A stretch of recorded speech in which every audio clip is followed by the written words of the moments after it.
सिया आणि आरव दोघांनाही हे लग्न नको होतं, पण घरच्यांच्या दबावाखाली दोघेही होकार देतात. त्या रात्रीनंतर त्यांच्या आयुष्याचं प्रत्येक पान बदलून टाकलं जाणार होतं. सिया लाल साडीमध्ये, डोळ्यात अश्रू, ओठांवर बनावट हसू. आई म्हणते, थोडं हस ना, सगळे बघतायत.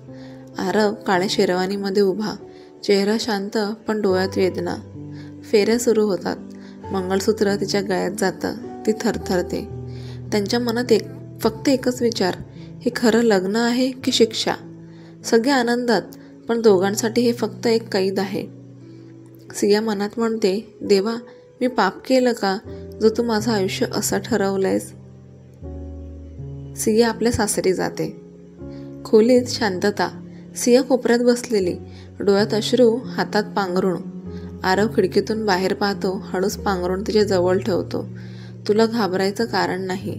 मलाही हे लग्न नको होतं. तो सोफ्यावर झोपतो. कधी कधी नको असलेल्या नात्यातूनच सगळ्यात खरं माणूस सापडतो.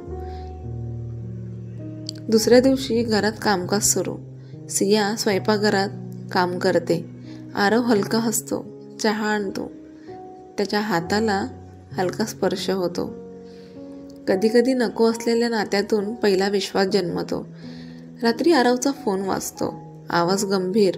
तो लगेच फोन बंद करतो. सिया सावध होते. तिच्या मनात शंका आणि हलकी भीती. सिया हळूच आरवच्या खोलीत जाते. ड्रॉवर उघडते. त्या ड्रॉवरमध्ये तिला एक फोटो आणि पत्र सापडतो, जे आरवच्या पूर्व प्रेमिकाच्या होत्या.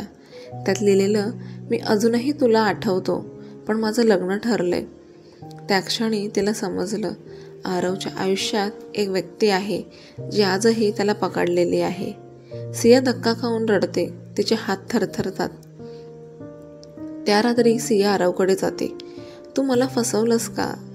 हे गुपित का लपवलंस माझ्याकडनं? आरव शांत, डोळ्यात दुःख. माझा भूतकाळ माझ्या नियंत्रणात नाही, पण तू माझ्यासमोर आहेस आणि तूच माझ्यासाठी महत्त्वाची आहेस. सिया रडते. तो हात धरतो.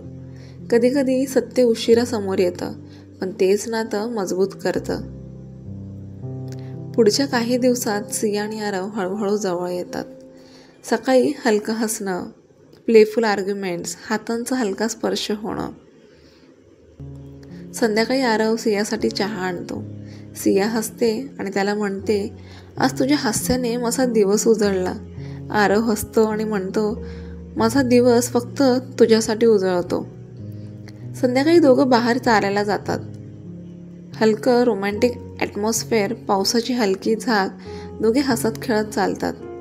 अचानक जोराचा पाऊस पडतो.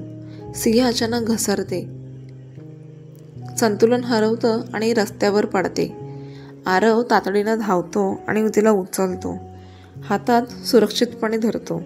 हॉस्पिटलमध्ये नेताना तिच्या हातात हात ठेवतो. तिला आश्वासक देतो.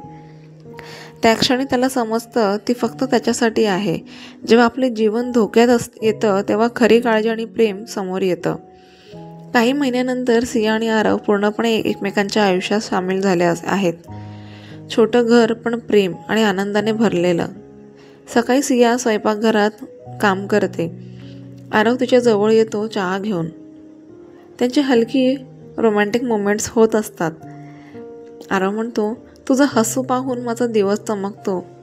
सिया उत्तर देते, माझं हसू फक्त तुझ्यासाठी आहे. जेव्हा विश्वास, समजूत आणि प्रेम एकत्र येतात, तेव्हा जीवन सुंदर होतं. दोघांचा संसार फक्त प्रेमाचा, आनंदाचा आणि शांततेचा आहे. आणि प्रत्येक क्षणात एकमेकांमध्ये नवे हसू आणि नवे अनुभव शोधता येतात. जर तुम्हालाही वाटतं की खरं प्रेम विश्वास, समजूत आणि समर्पण जिंकतं, तर हा व्हिडिओ शेअर करा आणि कमेंटमध्ये लिहा, true love always wins. Video आवडल्यास आपल्या प्रेमिक कथा चॅनलला लाईक करा, शेअर करा, सबस्क्राईब करायला विसरू नका. पुन्हा भेटूया एका नवीन कथेसोबत. श्री स्वामी समर्थ.